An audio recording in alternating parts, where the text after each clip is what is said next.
नमस्कार दोस्तों, आपका स्वागत है आपके अपने YouTube channel Vidhi judicial academy में। मेरा नाम है Vijendra Verma and I am the director founder of the Vidhi judicial academy. We provide coaching for the judicial services exams, and through this video we are trying to reach out to you to provide you full professional exam oriented coaching for the judicial services, and that is free of cost. इन classes में जो videos हम आपको provide करेंगे, we are going to provide you the entire foundation course including all the books, including all the details whether it is required for the prelims or mains or for the guidance for the interview.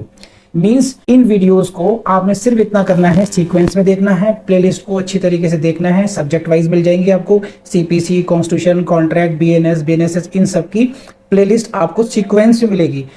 In playlist को देख करके आपने you have to take the coaching from the scratch. First video से लेके last video तक आपने करना है। उन्हीं वीडियोस में आपको गाइड किया गया है कि किस तरीके से आप किसी को कोई सा particular provision, section, sub section उसको प्रीलिम्स के लिए पढ़ना है क्या, मेंस के लिए पढ़ना है क्या, और उसके किस तरीके से नोट्स करने चाहिए, कैसे आपको रिवीजन करना चाहिए। इन्हीं वीडियोस में डिटेल में गाइडेंस आपको मिलेगी। तो प्लीज आपसे ये रिक्वेस्ट है, आप ये ना समझें कि यूट्यूब में फ्री में दिया गया है तो फिर ऐसे ही होगा। ये वो प्रोफेशनल कोर्स है जिसके लिए हम लोग अच्छी खासी हाई फीस लेते आए हैं स्टूडेंट से, लेकिन एक टाइम आता है इंसान को समाज के लिए भी करना चाहिए, और उसी इंटेंशन के साथ में we are providing you the entire course free through the YouTube channel Vidhi judicial academy. तो प्लीज हर वीडियो की जो थंबनेल है उसको देख करके आपको आइडिया लग जाएगा कि इसका सब्जेक्ट क्या होने वाला है। कुछ टॉपिक्स ऐसे होते हैं जिनको एक लेक्चर में कवर नहीं किया सकता, तो उसमें लेक्चर नंबर 1, 2, 3 सीक्वेंस से मिलेगा। प्लीज उस तरीके से देख लीजिएगा, और नोट्स आपको अपडेटेड मिलेंगे, उसके लिए कहीं जाने की जरूरत नहीं है। नोट्स का जो लिंक मिलेगा आपको डिस्क्रिप्शन बॉक्स में मिल जाएगा आपको। And thank you very much, wish you all the best. तो please see this slide. Suppose a person is having properties. Number 1, he is having cash. He is having cash of rupees 50,000 rupees. He has furniture of rupees 10,000 rupees. He has clothes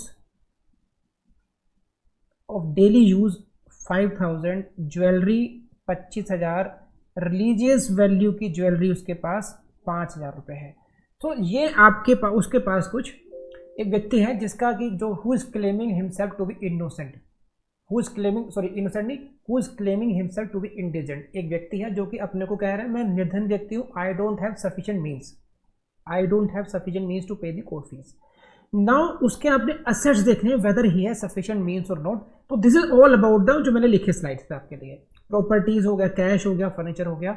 now out of these sub number 1, ये जो 5 number पर property है, जब हम calculate करेंगे कि उसका कितना पैसा है, कितनी वर्थ है, तो रिलीजियस वैल्यू की ज्वेलरी है 5,000 रुपये है। This property should not be calculated. Why? Because this property can not even attached in the execution of the decree. ये जो रिलीजियस ऑर्नामेंट्स होते हैं लेडीज के, दोज ऑर्नामेंट्स उनके रिलीजियस, जैसे कि मंगलसूत्र हुआ, मंगलसूत्र को आप अटैच नहीं कर सकते, इसलिए उस प्रॉपर्टी को आप कैलकुलेशन में भी यूज नहीं करेंगे। यहाँ पे बात समझ में आ गई? जैसे डेली यूज के क्लोथ्स हैं उसके, जो बेसिक क्लोथ्स हैं उसके, वो आप उसके जो ये कितने के 5,000 रुपये के, ये भी अटैचमेंट नहीं हो सकती, तो उसकी कैलकुलेशन में ये नहीं आएगा। तो उसकी वर्थ निकालते हुए आप क्या करेंगे, कैश इन बैंक 50,000 रुपये प्लस फर्नीचर दिस 60,000 रुपये, ज्वेलरी 25,000, 60 + 25 85,000 रुपये हो गया। तो उसके असेट्स कितने हुए, he is of the worth of 85,000 rupees, and you will have to exclude 5,000 rupees religious jewellery, you will have to exclude 5,000 rupees of daily use clothing etcetera, utensils हो सकते हैं। तो बहुत सारे लिस्ट है, वो तो सेक्शन 60 को हम पढ़ा नहीं रहे, इसलिए वहाँ पे जाएंगे नहीं भी। तो this is the explanation of this first, कि which property is to be excluded. तो this was the first part, the property which is exempt from the attachment in the execution of decree, that property should not be included in the estimation of assets of the plaintiff. Number 2, this is the subject matter of the suit should also be excluded. जिस property के लिए आप case कर रहे हैं वो तो आपकी प्रॉपर्टी मानी नहीं जा सकती अभी भाई, that is why you are contesting the suit. तो why, how that property can be your asset, that can not be counted.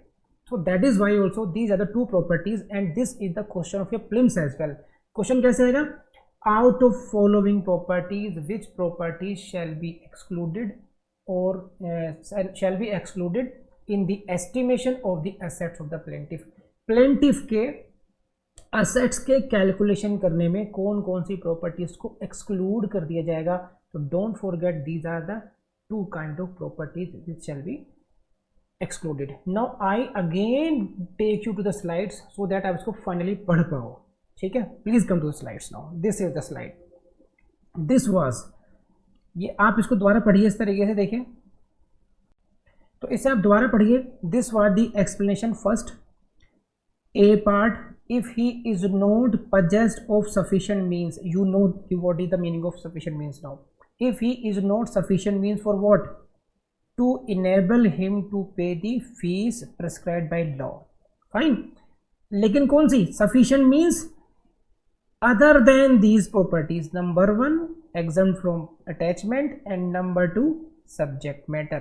तो ये आपकी complete picture आपके सामने आई. This is the complete picture. Fine. These two properties should not be calculated. So guys, this is what explanation का A part है.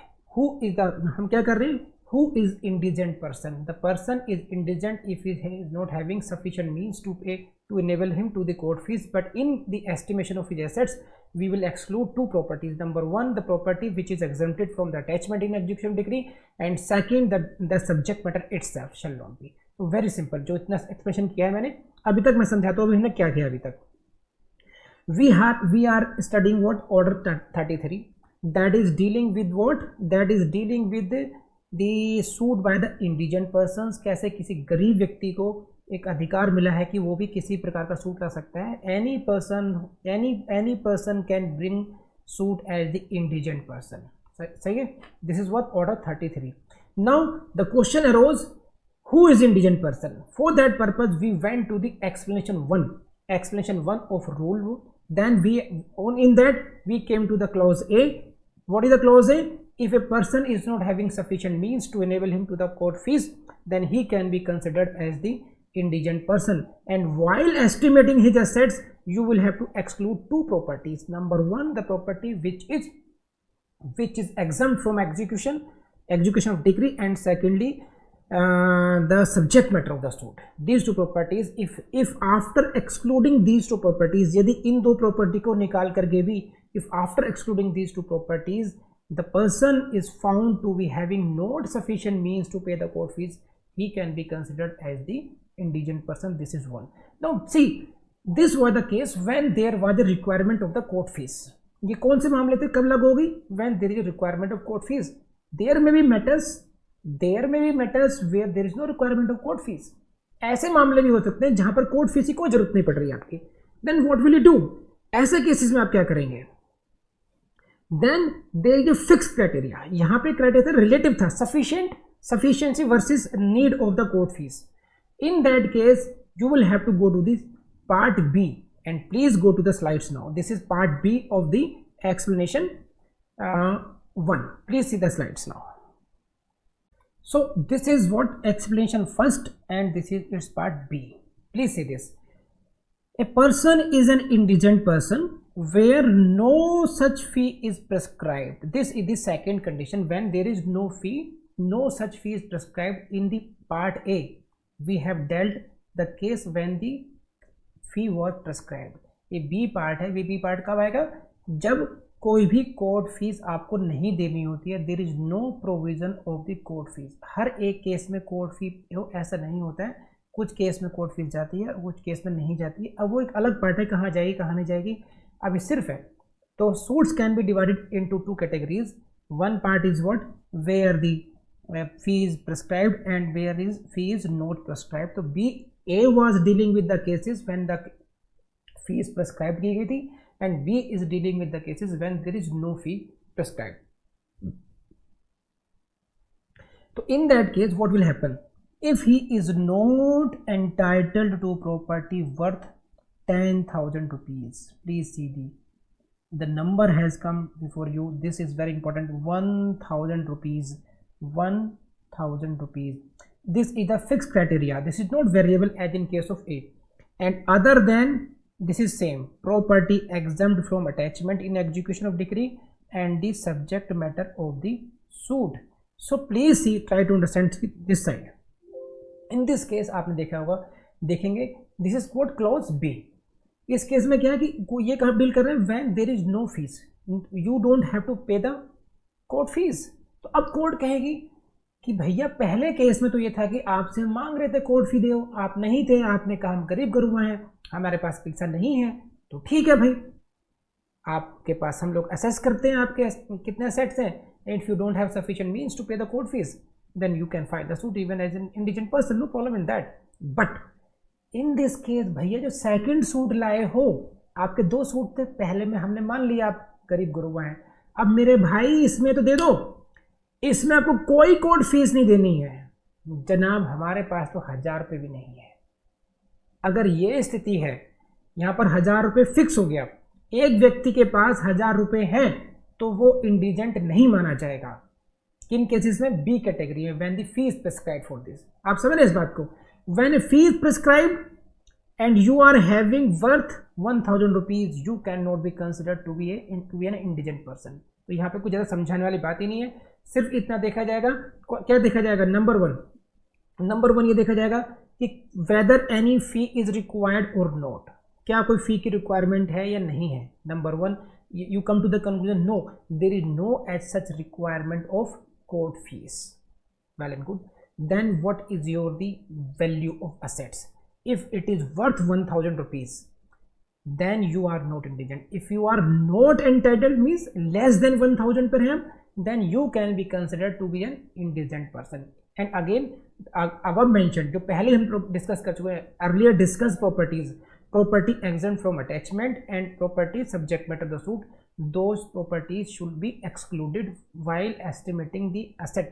जब आप गणना कर रहे हो कि उसकी जो वैल्यू है वो 1000 रुपये है या 1000 रुपये से कम की है, ज़्यादा की है, ऐसे सब गणना करते समय आप वही 2 जो प्रॉपर्टीज हैं, पहली property exempt from attachment and second subject matter, उसको आप इंक्लूड नहीं करेंगे। तो आप इसको ऐसे समझ सकते हैं, देखिए, तो these are the cases, 2 cases, please see the slide.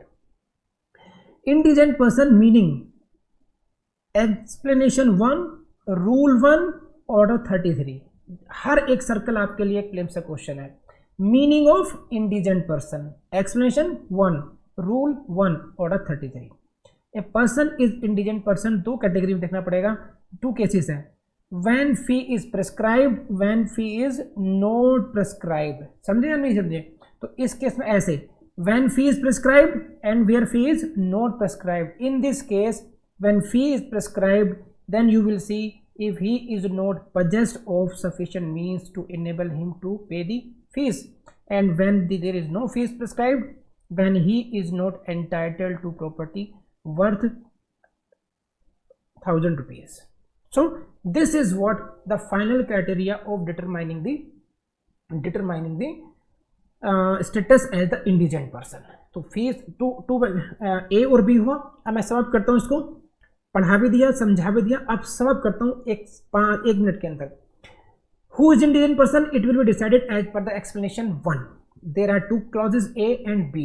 According to A, when there is a fees prescribed for a suit, then you will have to see whether he has sufficient means to pay the court fees or not. And in second category, when no fees is prescribed, you will have to see whether he is entitled to the assets worth 1000 rupees. बहुत तेज बोल गया इसलिए ताकि आप सोए ना। पढ़ चुके हैं आप लोग। हिंदी में बता देता हूँ, जब हमें यह जानना हो कि कोई व्यक्ति निर्धन व्यक्ति की कैटेगरी में आएगा या नहीं आएगा, तब हम एक्सप्लेनेशन 1 को पढ़ेंगे। रूल 1 एक्सप्लेनेशन 1, इसमें क्या है, 2 पार्ट है, ए पार्ट और बी पार्ट। ए पार्ट में कब आएगा, जब किसी केस के लिए हमें कोर्ट फी की पेमेंट करनी होती है, और बी पार्ट कब आएगा, जब हमें किसी केस के लिए कोई कोर्ट फीस वगैरह पेमेंट हमें नहीं करनी होती है। पहली कैटेगरी में हम ये देखेंगे कि क्या उसका पर्याप्त साधन है कोर्ट फी पेमेंट करने के या नहीं है। अगर उसके पास कोर्ट फीस को पेमेंट करने के पर्याप्त साधन नहीं है, इन दैट केस हम उसको मानेंगे निर्धन व्यक्ति। और सेकंड कैटेगरी में हम ये देखेंगे कि उसकी वैल्यू, एसेट वैल्यू कितनी है। अगर उसके पास 1000 रुपये के लिए भी 1000 रुपये की भी वैल्यू नहीं है, तब हम उसको निर्धन व्यक्ति मान लेंगे। This is what explanation 1। अब देखिए, ये भी हो सकता है, बहुत नटवर लाल है इस दुनिया में, ये भी हो सकता है आपसे कहा, जनाब हुजूर आला, आप मजिस्ट्रेट सिविल जज मान लीजिए, हुजूर आला मुझे let me permit, please allow me to file the suit as indigent person and see my assets. You are calculating the assets, and you come to the conclusion yes he has no means, but इधर उसने application the, you are considering his application and you have to yet decide his application, but in between that time presentation of application and decision on the application, application देने के और उस application पर judgement आने के बीच का जो अंतराल है, उस ड्यूरेशन में ही एक्वायर सर्टेन प्रॉपर्टी, वो कुछ प्रॉपर्टी को एक्वायर करता है, मींस अर्जित करता है। अब उसके पास कुछ प्रॉपर्टी आती है तो क्या उस प्रॉपर्टी को कैलकुलेट किया जाएगा या नहीं जाएगा, उसका जवाब आपको मिलेगा। Please go to the explanation second and please go to the slide now. बहुत डिटेल में पढ़ाया गया है और बहुत टेक्निकली पढ़ाया गया है, बहुत इंपॉर्टेंट है आपके लिए। बस आपसे यही कहूँगा कि अगर ये वीडियो आपको पसंद आए तो अपने दोस्तों से शेयर करना जो नहीं भूलेंगे आप लोग, लाइक भी कीजिएगा और कमेंट भी कीजिएगा।